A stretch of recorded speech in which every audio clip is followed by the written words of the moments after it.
A certain man moved into a cottage in a pristine forest. The cottage had simple furnishings and a wood stove. And at the time that the man moved into this cottage, it was the edge of winter, and cold air soon filled the room where he was sitting.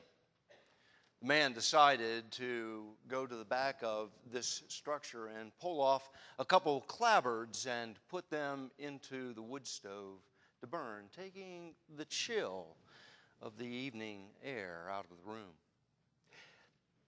As soon as that fire began to burn down, he found that the cold air continued to sweep in, making it very uncomfortable in that room. And so he returned to the back of the cottage, pulling off a number of more clapboards to burn in the wood stove. The more clapboards he pulled off, the more wood the stove required. Within a short period of time, the man cursed the weather, cursed the cottage, cursed the wood stove, and then the man moved. Parables.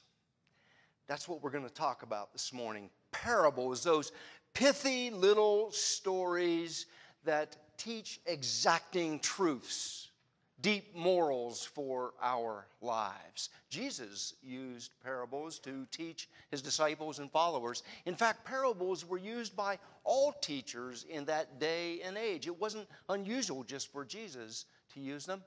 But Jesus used parables in a different way. Rather than saying parable, it'd probably be closer to the truth to say he used extended metaphors. Parables used by Jesus always had a surface truth, something that you could read and pick up on very quickly. But then there was an underlying truth as well, a little bit more difficult to pick up and to understand.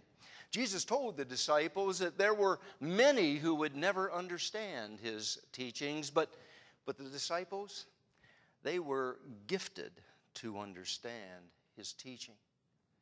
Matthew almost makes a joke of it, because if you read through the Gospel of Matthew, you find that Jesus over and over again has to explain the parables to their fullest extent for his own disciples to understand. This morning's Gospel lesson is a parable taken from a group of 7